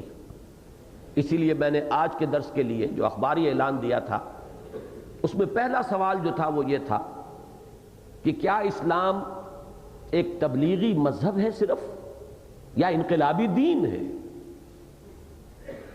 اسلام یقیناً مذہب بھی ہے، اس میں کوئی شک نہیں، اس میں عقائد ہیں، عبادات ہیں، اس میں رسومات ہیں، فوتیدگی کی رسومات ہیں، تجہیز و تکفین ہے، تدفین ہے، شادی کا معاملہ ہے، بچوں کے عقیقے ہیں، سب کچھ ہے۔ دنیا میں جو 3 چیزیں مذہب کے اجزاء مانی گئی ہیں، وہ تینوں چیزیں اسلام میں موجود ہیں۔ مذہب کے 3 اجزاء ہیں: ڈوگما یعنی عقیدہ، موڈز آف ورشپ کوئی نہ کوئی عبادت کا نظام، اور سوشل کسٹمز، پیدائش ہوئی ہے بچے کی تو اسے سیلیبریٹ کرنا ہے، کیسے کریں گے؟ شادی کرنی ہے، مرد اور عورت کے درمیان بندھن باندھنا ہے، کیسے باندھیں گے؟ یہ سوشل نیسیسٹیز ہیں، اس کے لیے کوئی نہ کوئی کسٹم بنانا پڑے گا۔ اسی طرح فوت ہو گیا انسان، اب اس کی ڈیڈ باڈی کے ساتھ کیا کریں گے؟ جلائیں گے یا اس کی تدفین کریں گے یا اسے کہیں رکھ دیں گے اوپر، جیسے پارسی لوگ رکھ دیتے ہیں، اونچائی پر رکھ دیجئے تاکہ پرندے آ کر نوچ کر کھا جائیں؟ کوئی نہ کوئی کام تو کرنا پڑے گا۔ ان 3 چیزوں کا نام ہے مذہب، اور اس میں آج کی دنیا میں یہ تسلیم کیا جاتا ہے کہ یہ انفرادی معاملہ ہے اور ہر شخص کو اس میں کھلی آزادی حاصل ہے۔ اسی لیے میں کہا کرتا ہوں کہ سیکولرزم کا ترجمہ لا مذہبیت صحیح نہیں ہے، اس لیے کہ سیکولرزم میں تمام مذاہب کو تسلیم کیا جاتا ہے۔ ہندوستان میں اگر 100 مذہب بھی ہیں تو سارے کے سارے مذہب مسلم ہیں، تسلیم شدہ ہیں، ہر شخص کو اجازت ہے اپنے مذہب پر عمل کرے، سکھ ہو، پارسی ہو، ہندو ہو، بدھ ہو، جین ہو، اور ہندوؤں میں نہ معلوم کتنے مذہب ہے، کوئی ایک مذہب تھوڑے ہے ہندو مذہب، کوئی سناتن دھرم ہے، کوئی آریہ سماجی ہے، نہ معلوم کتنی ان کی شاخیں بے شمار ہیں، لیکن آزادی۔ اصل میں سیکولرزم کا صحیح ترجمہ ہے لا دینیت۔ اسلام صرف مذہب نہیں ہے، دین ہے۔ دین میں اب ان 3 چیزوں پر مزید اضافہ ہوگا، 3 چیزوں کا: معاشرتی نظام، سیاسی نظام، معاشی نظام۔ 3 × 3 6، یہ مل کر دین بنتا ہے۔ اسلام تو دین ہے۔ اگر صرف مذہب کا معاملہ ہوتا تو صرف تبلیغ ہوتی، جیسے عیسائیت صرف مذہب ہے، اس میں دین کا کوئی پہلو ہے ہی نہیں۔ موجودہ عیسائیت، حضرت مسیح کا اصل دین تو اسلام ہی تھا، وہ تو دین تھا، لیکن یہ کہ جو چیز اس وقت مسیحیت کے نام سے دنیا میں موجود ہے وہ اصل میں دین نہیں ہے، وہ مذہب ہے۔ مذہب بھی بڑا ادھورا مذہب ہے، اس میں تو کوئی عبادات کا نظام بھی نہیں ہے، کھانے پینے کی چیزوں میں بھی حرام حلال کا کوئی نظام نہیں، اس لیے کہ شریعت سرے سے ہے ہی نہیں۔ سینٹ پال نے اس کو ساقط کر دیا تھا۔ اس اعتبار سے تبلیغ کرتے رہیں گے، عیسائیت کی تبلیغ ہوگی، لیکن جہاں معاشی، سیاسی اور معاشرتی عدل کا معاملہ آ جائے گا، سوشل جسٹس، جہاں معاملہ ہوگا پولیٹیکو سوشو اکنامک سسٹم کا، وہاں معاملہ اب صرف تبلیغ کا نہیں رہے گا، انقلاب کا ہوگا۔ ظالمانہ نظام کو بے خبن سے اکھاڑو اور عادلانہ نظام کو قائم کرو۔ عادلانہ نظام بھی تمہارے اپنے ذہن کا زائدہ نہیں، تمہارے اپنے ذہن سے گھڑا ہوا نہیں، اللہ کا عطا کردہ، کہ جو سب کے لیے یکساں رحمت اور سب کے لیے یکساں شفقت لیے ہوئے، اس کے ہاں جانبداری کا سوال ہی نہیں کہ وہ مرد کا جانبدار ہو یا عورت کا جانبدار ہو، یا سرمایہ دار کا جانبدار ہو یا مزدور کا جانبدار ہو، یا یہ کہ کسی حاکم کا جانبدار ہو یا محکوم کا جانبدار ہو۔ وہ تو رب العالمین ہے، تمام جہانوں کا پروردگار ہے اور مالک ہے، تو سب کے لیے اس نے جو نظام عدل دیا ہے اس کو قائم کرنا۔ اب یہ مقصد ہے بعثت انبیاء کا، یہ مقصد ہے نزول وحی کا، یہ مقصد ہے نزول کتب کا، یہ مقصد ہے رسولوں کے بھیجے جانے کا۔ لقد ارسلنا رسلنا بالبینات وانزلنا معهم الکتاب والمیزان لیقوم الناس بالقسط۔ اب جیسا کہ میں نے عرض کیا ہے، جو مستکبرین ہیں اور مستحسلین ہیں، اپنے حق سے زیادہ دولت حاصل کرنے والے یا اپنے حق سے زیادہ اقتدار و اختیار پر قابو پا لینے والے، مستکبرین مستحسلین، یہ ہمیشہ یہ چاہیں گے کہ یہ نظام قائم رہے، اس لیے کہ ان کے مفادات وابستہ ہیں، ویسٹڈ انٹرسٹ ہے، نظام بدلتا ہے ان کے مفادات کے اوپر آنچ آتی ہے۔ جاگیردارانہ نظام ہے، جاگیردار کبھی نہیں چاہے گا کہ اس میں تبدیلی ہو جائے۔ سرمایہ دارانہ نظام ہے، سرمایہ دار کبھی نہیں چاہے گا کہ اس میں تبدیلی ہو جائے۔ بادشاہی نظام ہے، وہ بادشاہ کا جو خاندان ہے وہ کبھی نہیں چاہے گا کہ اس میں کوئی تبدیلی آئے۔ مارشل لا ہے تو فوج کبھی نہیں چاہے گی کہ یہ بدلے، اس لیے کہ اس کو ایک طبقے کی حیثیت سے اس میں جو حیثیت حاصل ہو چکی ہے وہ ظاہر بات ہے کہ دوسری صورت میں نہیں رہے گی۔ مارشل لا کی صورت میں وہی حاکم ہے ملک کے، اور مارشل لا نہیں ہے تو وہ تو خادم ہے، ملازم ہے، اس سے زیادہ ان کی کوئی حیثیت نہیں۔ بڑے سے بڑا کوئی جرنیل ہو، بہرحال وہ ایک ملازم ہے۔ اس اعتبار سے اچھی طرح سمجھ لیجئے۔ اب اس میں ایک نقطہ جو سمجھنے کا ہے وہ یہ ہے، اس نظام کو بدلنے کے لیے پہلا کام دعوت و تبلیغ ہی ہے۔ دعوت و تبلیغ کے نتیجے میں ایسا بھی ہوتا ہے کہ ان طبقات میں بھی ایسے لوگ موجود ہوتے ہیں جن کی انسانیت بیدار ہو جاتی ہے۔ آخر انسانیت تو ہے نا، سوئی ہوئی انسانیت، خوابیدہ انسانیت، ان کی روح چاہے کتنی ہی بوجھ تلے دبی ہوئی تھی، لیکن یہ کہ اس کی مثالیں دنیا میں ہیں کہ انسان کی وہ انسانیت بیدار ہوئی اور اس نے یہ محسوس کر لیا کہ ہاں یہ نظام ظالمانہ ہے، اسے ختم ہونا چاہیے۔ اعلیٰ ترین طبقات میں سے بھی لوگ ملتے ہیں، جس کی نمایاں مثال ہے قرآن مجید میں آل فرعون میں سے جو صاحب ایمان لے آئے تھے، مومن آل فرعون۔ حالانکہ وہ تو طبقہ وہ تھا جو اس وقت مستکبرین کا طبقہ ہے، اس میں سے وہ اللہ کا بندہ نکلا ہے جس نے کھڑے ہو کر فرعون کے دربار میں کلمہ حق کہا ہے۔ اسی طریقے سے حضور کی دعوت و تبلیغ سے ابو بکر صدیق، عمر فاروق، حمزہ ابن عبد المطلب، یہ کون لوگ ہیں؟ یہ کہاں سے آ رہے ہیں؟ عثمان غنی بنو امیہ میں سے۔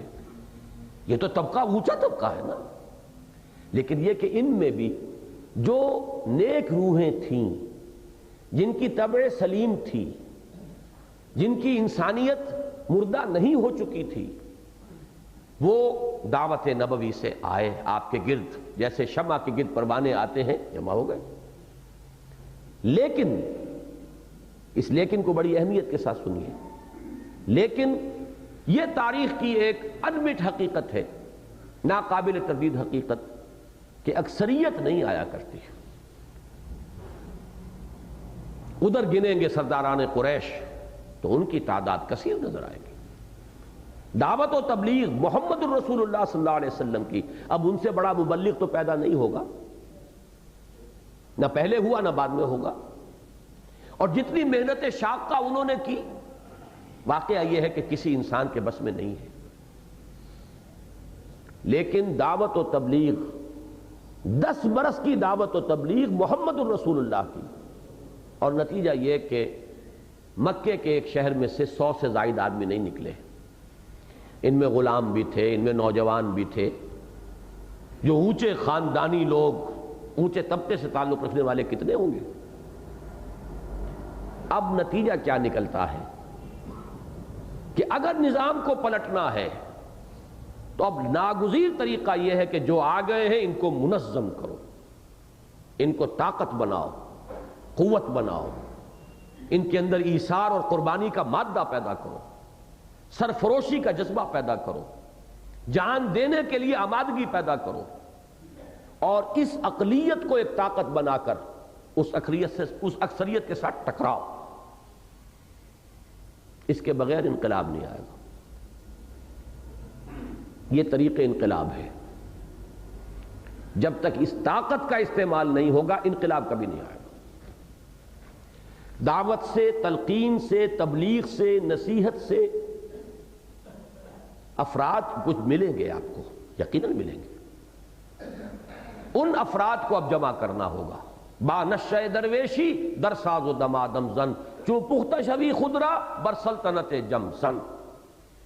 دعوت، تبلیغ، تلقین، تذکیر، تزکیہ، نصیحت، اس سے افراد کو لیجئے جن کی طبع سلیم ہے، جن کی انسانیت بیدار ہو گئی، ان کو جمع کیجئے، اور جمع کر کے انہیں ایک طاقت بنائیے، قوت بنائیے، بنیان مرصوص بنائیے، منظم کیجئے۔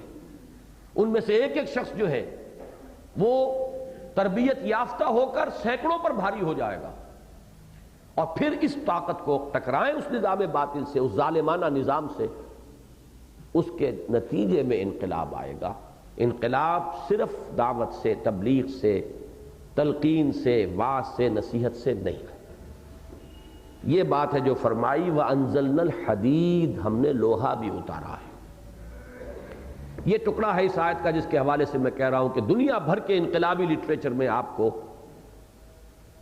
اس کے ہم وزن کوئی عبارت نہیں مل سکے گی۔ کس قدر کھلم کھلا قرآن کہہ رہا ہے، ہم نے لوہا اتارا ہے ان بگڑے ہوئے لوگوں کی سرکوبی کے لیے، ان ظالموں اور مستکبروں کی بےخنی کے لیے لوہا اتارا۔ وہ کبھی نہیں چاہیں گے، وہ راستہ نہیں دیں گے، وہ ٹھنڈے پیٹوں برداشت نہیں کریں گے کہ عدل قائم۔ معلوم یہ ہوا کہ انقلاب کے لیے اور عدل کے نظام کو قائم کرنے کے لیے طاقت کا استعمال ناگزیر ہے۔ اس کے بغیر انقلاب نہیں آتا، ظلم کا خاتمہ نہیں ہو سکتا، استبداد ختم نہیں ہوگا۔ انزلنا الحدید فیہ باس شدید، اس میں سخت جنگ کی صلاحیت ہے۔ یہ باس کے لفظ کو پہچانیے، یہ جب جمع میں آتا ہے باسا تو اس کے معنی ہوتی ہے فقر و فاقہ، بھوک، اور جب واحد آتا ہے اس سے مراد ہے جنگ۔ باس کے ویسے لفظی معنی ہے قوت، شدت، طاقت۔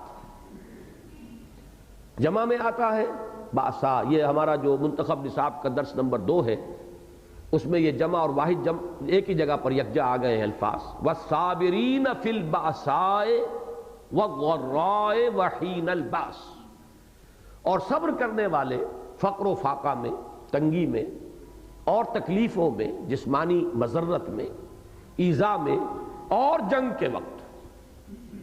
فیہ باس شدید، یہ لوہا جو ہم نے اتارا، پہلی بات تو یہ کہ لوہے کے اتارنے سے مراد کیا ہے؟ ویسے تو قرآن مجید میں انزلنا کا لفظ اللہ تعالیٰ کی طرف سے کسی چیز کی تخلیق کے لیے بھی مستعمل ہے، ضروری نہیں کہ اوپر ہی سے اتارا جائے، اس لیے کہ من الانعام ثمانیۃ ازواج سورہ انعام میں اس کے لیے بھی لفظ انزلنا آیا ہے، اتارا، وہ تخلیق کے لیے بھی اکثر لوگوں نے مراد یہ لیا ہے۔ لیکن ایک نکتہ یہ ہے، بعض حضرات یہ کہتے ہیں، مجھے تو اس کی تحقیق نہیں ہے، کہ واقعتاً روئے ارضی پر جو لوہا ہے وہ زمینی شے نہیں ہے، یہ وہ جو ثاقب ٹکراتے رہے ہیں زمین سے، میٹیورائٹس، اس کی وجہ سے زمین کے اندر لوہا آیا ہے، یہ ہے واقعتاً اس زمین کی اصل شے نہیں ہے، بلکہ یہ باہر ہی سے اس زمین کے اوپر پھینکا گیا ہے۔ بارہا وہ جو میٹیورائٹس جو آ کر یہاں پہ ٹکراتے رہے ہیں، انہی سے یہ لوہا جو ہے زمین کے اندر پیدا ہوا ہے۔ بہرحال اگر وہ ہے تو پھر تو لفظ انزلنا جو ہے لفظی اور لغوی طور پر بھی اس کا اطلاق صحیح ہو جائے گا۔ وَأَنزَلْنَا الْحَدِيدَ فِيهِ بَأْسٌ شَدِيدٌ، ہم نے لوہا بھی اتارا، اس میں بڑی جنگ کی طاقت ہے، اسلحہ اس کا بنتا ہے۔ اگرچہ آج کل تو بڑے بڑے الوائز ایسے بن گئے ہیں، اب نئی دھاتیں ایجاد کی گئی ہیں کہ بیچارہ لوہا تو بہت پیچھے رہ گیا ہے، لیکن مراد یہاں لیا جائے گا لوہے سے ہر وہ شے جس سے اسلحہ بنتا ہو، جس سے قوت کا استعمال ہو، طاقت کا استعمال کیا جا سکے۔ انزلنا الحدید فیہ باس شدید ومنافع للناس، لوگوں کے لیے اور بھی منفعتیں ہیں۔ اب یہ انداز بتا رہا ہے کہ اس کی اصل منفعت تو یہی ہے کہ اس سے اسلحہ بنتا ہے، البتہ دوسری یہ گویا کہ اس کے یعنی ثانوی مفادات ہیں یا اس کے ثانوی فوائد ہیں۔ اس سے قینچی بھی بنا لی آپ نے، اس سے پھکنی بھی بنا لی، چمٹا بنا لیا، اس سے اور آپ نے چیزیں اپنے استعمال کی بنا لی، لیکن اصلاً فیہ باس شدید۔ اب اس ایک ٹکڑے کے اندر جو کچھ مثمر ہے اس کو پہچانیے، اور نتیجہ بتایا وَلِيَعْلَمَ اللَّهُ مَن يَنصُرُهُ وَرُسُلَهُ بِالْغَيْبِ، اور تاکہ اللہ یہ دیکھ لے، لفظی ترجمہ ہے جان لے، لے یعلم، لیکن چونکہ اللہ کا علم قدیم ہے لہذا یہاں ترجمانی کرتے ہوئے اللہ دیکھ لے، اللہ ظاہر کر دے کہ کون ہے اس کے وہ وفادار بندے جو لوہے کی اس طاقت کو ہاتھ میں لے کر من ینصرہ ورسلہ بالغیب، جو مدد کرتا ہے اللہ کی اور اللہ کے رسولوں کی غیب میں ہونے کے باوجود۔ اب یہ غیب کا لفظ جو ہے یہ دونوں معنی میں آ سکتا ہے، اللہ غیب میں ہے یا ہم غیب میں ہیں۔ میں نے کل جمعے میں بھی وہ علامہ اقبال کے اشعار سنائے تھے، کرا جوئی چرادر پیچ و تابی کہ او پیداست تو زیر نقابی، کس کو تلاش کر رہے ہو، کس پیچ و تاب میں ہو، وہ اللہ جو ہے وہ تو عیاں ہے، تم حجاب میں آ گئے ہو، نقاب میں آ گئے ہو۔ تو یہ ایک ہی بات ہے، ایک پردہ ہمارے اور اللہ کے مابین حائل ہے۔ با کو اگر ظرف کے معنی ملیں گے بالغیب تو گویا کہ ہم غیب میں ہیں۔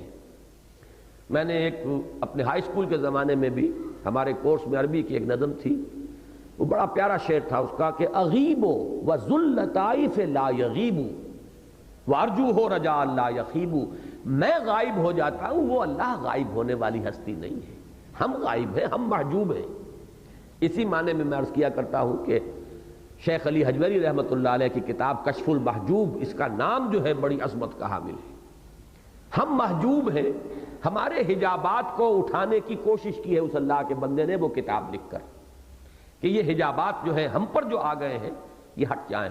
ہماری نگاہیں جیسی قیامت کے دن ہوگا کہ فرمایا گیا کہ فَبَصَرُكَ الْيَوْمَ حَدِيدٌ، آج تو تمہاری نگاہ بڑی تیز ہے، ہر شے کو دیکھ رہی ہے۔ اس دنیا میں جب تک ہم ہیں ہماری نگاہوں پر غیب کا پردہ ڈال دیا گیا، اور اصل حقائق جو ہے اس کائنات کے وہ غیب کے پردے کے اس دوسری طرف ہے۔ اب اللہ تعالیٰ نے اب دیکھیے اس زندگی کا مقصد بیان فرمایا امتحان، خلق الموت والحیات لیبلوکم ایکم احسن عملا، یہی امتحان ہے جو بڑی شدید شکل میں آتا ہے اہل ایمان پر ابتلا کی شکل میں۔ مصائب آ رہے ہیں، تکلیفیں آ رہی ہیں، جان دینی پڑ رہی ہے، جان جوکھوں کے کام کرنے پڑ رہے ہیں اللہ کے لیے۔ جو اس میں کامیاب ہو گیا وہ کامیاب، جو پیٹھ دکھا گیا ناکام۔ یہی اللہ تعالیٰ دیکھنا چاہتا ہے کہ کون ہے اس کے وفادار بندے جو لوہے کی طاقت کو ہاتھ میں لے کر اللہ کی مدد کرتے ہیں، یعنی اللہ کے دین، اس کے عطا کردہ نظام عدل و قسط کو نافذ کرنے کے لیے لوہے کی طاقت لے کر میدان میں آتے ہیں اور اس کے رسولوں کی مدد کرتے ہیں۔ غور کیجئے، رسولوں کو کس لیے بھیجا؟ تاکہ اس نظام عدل و قسط کو قائم کریں۔ نظام کس کا دیا ہوا ہے؟ اللہ کا، لہذا اس نظام کو قائم کرنا اللہ کی مدد ہے۔ رسولوں کو کس لیے بھیجا؟ کہ اللہ کے اس نظام کو قائم کریں، لہذا جو ان کے ساتھی بنے وہ رسولوں کی مدد کر رہے ہیں۔ لِيَعْلَمَ اللَّهُ مَن يَنصُرُهُ وَرُسُلَهُ بِالْغَيْبِ، تاکہ اللہ تعالیٰ یہ دیکھ لے کہ کون ہے اس کے وفادار بندے جو نقد جان ہتھیلی پر رکھ کر میدان میں آتے ہیں اور لوہے کی طاقت استعمال کرتے ہیں ان لوگوں کی سرکوبی کے لیے جو اللہ کے عطا کردہ اس نظام عدل و قسط کی راہ میں رکاوٹ بن رہے ہوں اور اس کے قائم کرنے میں مانع ہو رہے ہوں۔ یہ ہے اس حدید کے انزال کا، لوہے کے اتارنے کا مقصد۔ آپ خود اندازہ کیجئے کہ اتنے روشن، اتنے کھلے الفاظ جو ہیں انقلابی، آپ کو دنیا کے کسی انقلابی لٹریچر میں نہیں ملے۔ کوئی اپولوجیٹک انداز نہیں ہے یہاں۔ بدقسمتی سے ہم پر ایک دور گزرا ہے، ہم مغلوب تھے، مغرب کی اقوام ہم پر غالب آ گئی تھی، وہ ہمارا ہر طرح سے مذاق اڑاتے تھے، ہم پر فقرے چست کرتے تھے، مرتے کو مارے شاہ مدار۔ اسی میں ان کی طرف سے ایک بات یہ بھی بڑے زوردار انداز میں آئی کہ بوئے خون آتی ہے اس قوم کے افسانوں سے، اسلام تلوار سے پھیلا ہے، یہ بڑے خونخوار لوگ ہیں، بڑا خونخوار مذہب ہے۔ اس کا ایک نتیجہ نکلا کہ ہمارے ہاں ایک اپولوجیٹک، معذرت خواہانہ انداز پیدا ہو گیا، اور ہمارے ہاں اکثر جو سیرت نگار تھے اور تاریخ نگار مورخین، انہوں نے یہ انداز اختیار کر لیا کہ نہیں اسلام نے کبھی تلوار استعمال نہیں کی، صرف مدافعانہ جنگیں کی ہیں، ہم نے کبھی بھی طاقت کا استعمال نہیں کیا۔ یہ در حقیقت تاریخ کی تحریف ہے۔ اچھی طرح جان لیجئے کہ لا اکراہ فی الدین یہ ہے انفرادی سطح پر، کسی بھی شخص کو بالجبر مسلمان نہیں بنایا گیا اور نہ بنانا جائز ہے۔ اگر بالجبر مسلمان بنایا جاتا تو ہندوستان میں ایک بھی ہندو نہ رہتا، سب مسلمان ہوتے۔ عظیم مملکت ہماری قائم رہی ہے، کوئی ایک عیسائی جو ہے ہسپانیہ کے اندر باقی نہ بچتا۔ بالجبر اگر انہیں عیسائیوں کو مسلمان بنایا گیا ہوتا تو تاریخ جو ہے انکار کر رہی ہے، بات کر رہی ہے لا اکراہ فی الدین۔ لیکن اتنی ہی عظیم حقیقت یہ ہے کہ نظام باطل کو طاقت کے ساتھ توڑا گیا ہے۔ نظام اور شے ہے، افراد اور ہے۔ کسی فرد کو نہ مجبور کیا گیا نہ کیا جا سکتا ہے، لیکن نظام باطل، ظالمانہ نظام، استحصالی نظام، اس کے لیے طاقت استعمال کی جائے گی، نہیں ہے تو طاقت حاصل کرنے کی کوشش کی جائے گی۔ دو ہی شکلیں ہوں گی۔ محمد الرسول اللہ صلی اللہ علیہ وسلم نے پہلے طاقت حاصل کرنے کی کوشش کی، جمعیت فراہم کی، دعوت، تبلیغ، تلقین، تزکیہ، نصیحت، تربیت، طاقت وجود میں آ گئی۔ اب اس طاقت کو استعمال فرمایا۔ میں جو کتاب اب میری چھپ چکی ہے، منہج انقلاب نبوی، اور وہ چھوٹا کتابچہ نبی اکرم صلی اللہ علیہ وسلم کا مقصد بعثت، ان دو کے مطالعے کا مشورہ دوں گا آپ حضرات کو۔ ایک ذرا ثقیل فلسفیانہ ہے، وہ چھوٹا سا کتابچہ کافی ثقیل ہے، فلسفیانہ ہے، ذرا توجہ سے پڑھنا ہوگا۔ اور ایک سیرت النبی علی صاحب الصلاۃ والسلام کا ایک مطالعہ ہے اور تجزیہ ہے، انقلابی عمل کے ضمن میں حضور صلی اللہ علیہ وسلم نے کن مراحل سے گزر کر نظام باطل کو ختم کر کے نظام حق اور نظام عدل و قسط قائم کیا ہے، اس کی میں نے سیرت کے ایک مطالعے سے ایک تفصیل پیش کی ہے۔ تو میری گزارش یہ ہوگی کہ اس آیت کے بعد اب ان دو چیزوں کا آپ وقت نکال کر مطالعہ فرما لیں۔ دو چیزوں کو ذہن میں رکھیے، حضور کی سیرت کے ضمن میں یہ حقیقت سامنے رہے کہ ہجرت کے فوراً بعد اقدام ہوا ہے محمد الرسول اللہ کی طرف سے صلی اللہ علیہ وسلم، مکے والوں کی طرف سے اقدام نہیں ہوا۔ یہ حقیقت ہے، سیرت کی کتابیں ہیں، ان کو کھول کے پڑھ لی۔ میں نے تفصیل سے اس میں بیان کیا ہے، مکے میں ہاکس بھی تھے، ڈوز بھی تھی۔ ہاکس جن کو کہتے ہیں آپ جدید اصطلاحات کے اندر، یہ بات آسانی سے سمجھ میں آ جائے گی، کچھ جوشیلے لوگ ہوتے ہیں مارو ان کو ختم کرو، کچھ ہوتے ہیں نہیں بھائی اس طرح نہیں، دشمن کو اگر گڑ دے کر مارا جا سکتا ہو تو خامخواہ ضرور زہر دینا۔ دشمن وہ دونوں تھے، حضور کے اور اسلام کے، لیکن مزاج جس کو آپ کہتے ہیں نا کہ جیسے ایک چور کا طریق واردات ہوتا ہے، کسی چور کا کچھ ہوتا ہے، کسی چور کا کچھ ہوتا ہے، اور پولیس تفتیش میں اس کو بڑا ذریعہ بناتی ہے، تو طریق واردات ان کے مختلف تھے۔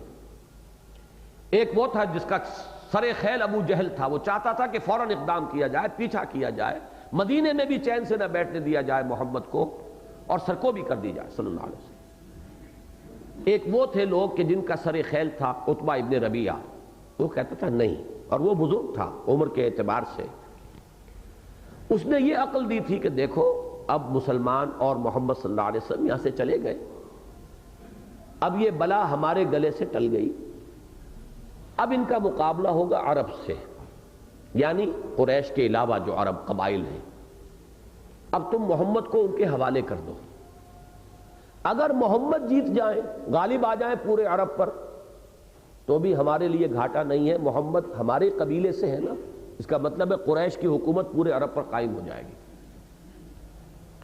اور اگر عرب یعنی جب تمام قبائل عرب ختم کر دیں محمد کو صلی اللہ علیہ وسلم، تو جو تم چاہتے ہو وہ ہو جائے گا، اور تمہیں اپنی تلواریں اپنے بھائیوں کے خون میں رنگنی نہیں پڑے گی۔ یہ ابھی ڈائیلاگ مکے میں چل رہی تھی کہ حضور نے چھاپا مار دستے بھیجنے شروع کر دیے۔ اللہ کا فضل ہے، سیرت کی کتابوں میں یہ حقائق محفوظ ہیں، اگرچہ علامہ شبلی جیسے شخص نے بھی ان کو بڑا دبا کر بیان کیا ہے، غیر نمایاں کیا ہے، اس لیے کہ علامہ شبلی اس دور میں تھے جس کا کہ میں پس منظر بیان کر چکا ہوں۔ انگریز کا دبدبا اور اس کی سلطنت اور اس کی حکومت، اس کی سلطنت پر سورج غروب نہیں ہو رہا تھا، لہذا انداز اپولوجیٹک ہے، لیکن الحمدللہ سیرت کی کتابوں میں بدر سے پہلے 8 چھاپا مار دستے ہیں جو حضور صلی اللہ علیہ وسلم نے بھیجے، جو ریکارڈ پر ہیں، اور پہلا قتل مسلمانوں کے ہاتھوں ایک مکی کا ہوا ہے، ایک مشرک کا۔ دس از پلین ہسٹری، سیرت ہے یہ۔ اور مکے والے وہاں پہ ہاکس کو جو اپر ہینڈ حاصل ہوا وہ اسی وجہ سے کہ انہوں نے دیکھا کہ ایک تو ہمارا آدمی مار دیا محمد کے آدمیوں نے صلی اللہ علیہ وسلم، کہا وادی نخلا مکے اور طائف کے درمیان، وہاں آ کر حضور کے جانثاروں کا ایک دستہ جو حضور نے وہاں بھیجا تھا، انہوں نے ایک قافلے کو کے اوپر حملہ کیا، ایک آدمی مارا گیا، ایک کو انہوں نے گرفتار کیا، کچھ لوگ بھاگ گئے اور کچھ مال و اسباب لے کر آ گئے۔ پھر جو بڑا قافلہ لے کر حضور وہ ابو سفیان جا رہا تھا، یا جا رہے تھے کہنا چاہیے، بہرحال بعد میں ایمان لے آئے ہیں اور صحابی ہیں، اس وقت کا جس وقت کا ذکر کر رہا ہوں وہ اس وقت تک کافر تھے۔ اب یہ مشکل ہو جاتی ہے ایسے حضرات کا ذکر جب آتا ہے کہ اب ادب سے نام لیا جائے یا یہ کہ بغیر ادب کے لیا جائے، اس لیے کہ اس وقت تو وہ کافر تھے۔ بہرحال وہ بڑا قافلہ لے کر جا رہے تھے، جب وہ جا رہے تھے تب بھی حضور نے پیچھا کیا تھا، اور جب واپس آ رہا تھا وہ قافلہ تو اس کی طرف سے یہ کال آئی، SOS کال جسے کہتے ہیں جدید ملٹری کی اصطلاح میں، کہ میرے قافلے پر حملے کا اندیشہ ہے محمد الرسول اللہ کی جانب سے، لہذا فوراً کمک بھیجو۔ یہ دو چیزیں، ایک جنوب سے ایک شمال سے، دو کالز آئی ہیں تو وہ لشکر نکلا ہے 1000 کا، ورنہ اس سے پہلے لشکر کے نکلنے کا کوئی امکان نہیں تھا۔ تو اقدام کس کی طرف سے ہوا؟ یہ بہت اہم پوائنٹ ہے سیرت النبی کا صلی اللہ علیہ وسلم، ٹرننگ پوائنٹ ہے، passive resistance changing into active resistance. صبر محض اب اقدام کی شکل اختیار کر رہا ہے، most crucial turning point of the سیرہ آف محمد صلی اللہ علیہ وسلم۔ اس کو سمجھیے، اچھی طرح سمجھیے۔ ہمیں افسوس ہے کہ آج بھی ہمارے کچھ بزرگ، میں بعض اوقات کہا کرتا ہوں کہ سر سید پر تو رحم آتا ہے، وہ اس دور کے آدمی ہیں جبکہ سائنس کا بڑا غلبہ تھا اور بڑا روب اس کا تھا، وہ سائنس کو قرآن مجید کے اوپر رکھ کر اور دین کی بہت سی حقیقتوں کی انہوں نے جو توجیہ کی ہے، وہ واقعہ یہ ہے کہ قرآن میں تحریف کے مترادف ہے.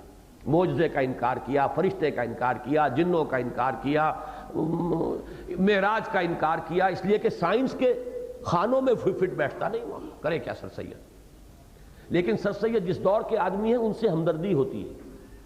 لیکن جو لوگ آج بھی سر سید کی لکیریں پیٹ رہے ہیں ان پر غصہ آتا ہے. اب تو سائنس کی حیثیت بدل گئی، سائنس خود تصوف بن گیا. اب مادہ نام کی کوئی شے نہیں رہی، انرجی ہی انرجی ہے. کیٹیگریز بدل چکی ہیں. کہاں وہ تھا انڈسٹرکٹیبلٹی آف میٹر، میٹر ختم ہی نہیں ہو سکتا. کہاں یہ کہ میٹر کو جب چاہیے انرجی کے اندر تبدیل کر دیجئے. یہ سارے جو ہو رہا ہے نیوکلیئر سائنس، یہ تو در حقیقت پورے سائنس کے مقدمات تبدیل ہو چکے. اب بھی اگر سر سید کی لائن کوئی پیٹ رہے ہو تو ان کی جہالت کے اوپر غصہ آتا ہے. اسی طرح علامہ شبلی سے تو ہمدردی ہوتی ہے. شبلی اس دور کے آدمی تھے. لیکن آج بھی ہمارے کچھ بزرگ ہیں جو ناسمجھی میں وہی باتیں کہہ رہے ہیں. حضور کی طرف سے کوئی اقدام نہیں ہوا. معاذ اللہ. سیرت النبی کا مطالعہ کیجئے، سمجھیے بات کو، اور اس سے آگے بڑھیے. جب حضور صلی اللہ علیہ وسلم کے جانثار اب جزیرہ نما عرب سے نکلے ہیں، 3 آلٹرنیٹیوز ہمیشہ پیش کیے گئے. یہ تاریخ کی ایک عظیم حقیقت ہے. اس کو کسی بھی درجے میں اس کی اہمیت کم کرنا جو ہے وہ بھی میرے نزدیک تاریخ میں تحریف ہوگا.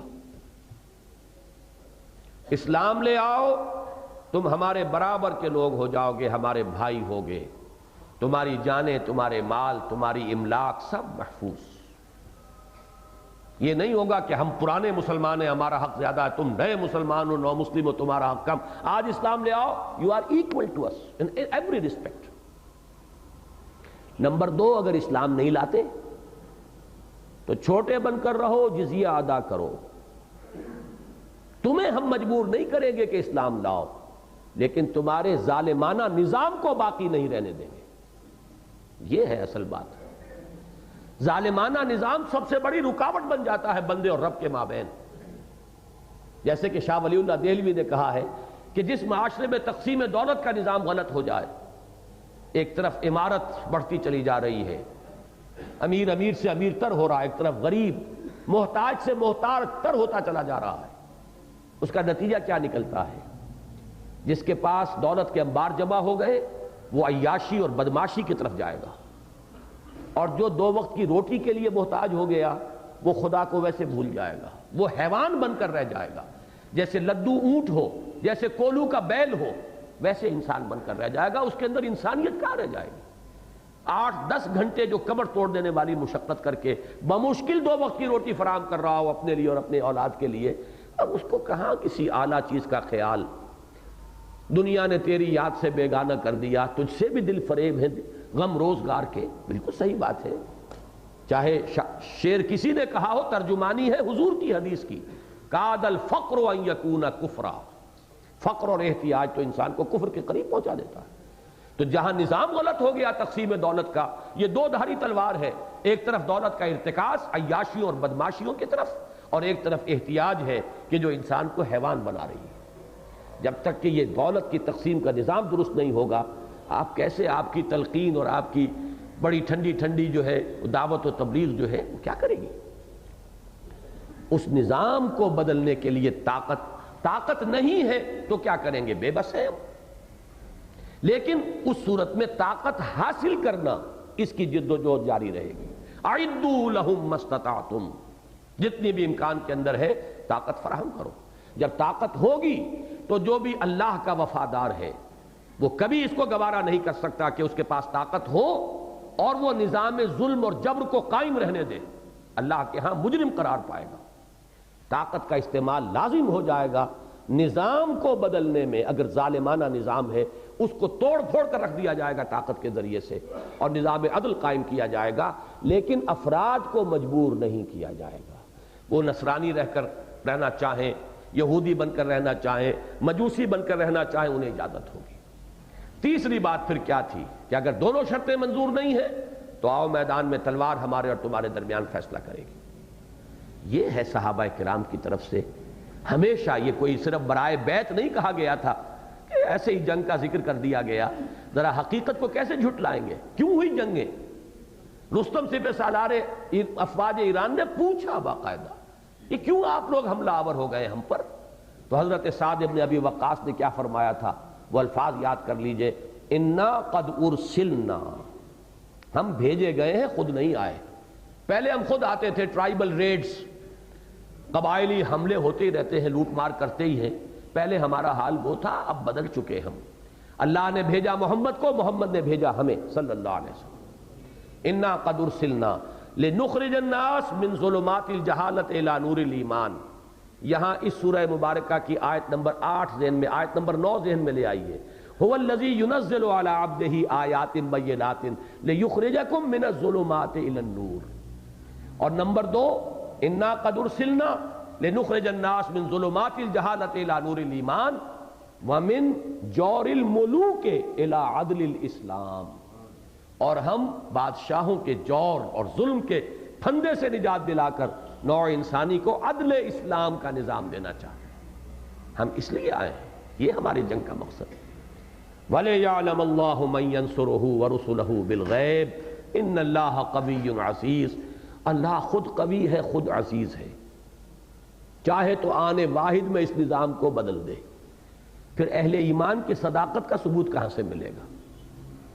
پھر فرق مراتب کیسے طے ہوگا کہ کون کیا، ہوز ہو، کس کی کتنی محبت تھی اللہ کے ساتھ، کون کتنا وفادار تھا اللہ کا، کس کا کتنا تعلق تھا اللہ کے رسول کے ساتھ، کس کی کتنی محبت ہے اللہ کے دین کے ساتھ، اس کا کیسے ثبوت ملے گا؟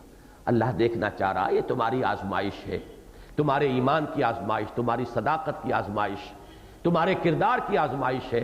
یہ ہے در حقیقت جو پیش نظر ہے، ورنہ اللہ آنے واحد میں نظام باطل کو ختم کرے اور نظام حق کو قائم کرے۔ حضرات، یہاں آج ہم اختتام کر رہے ہیں، اگرچہ میں نہیں سمجھتا کہ اس آیت مبارکہ کا حق ادا ہو سکا ہے۔ مجھے سورہ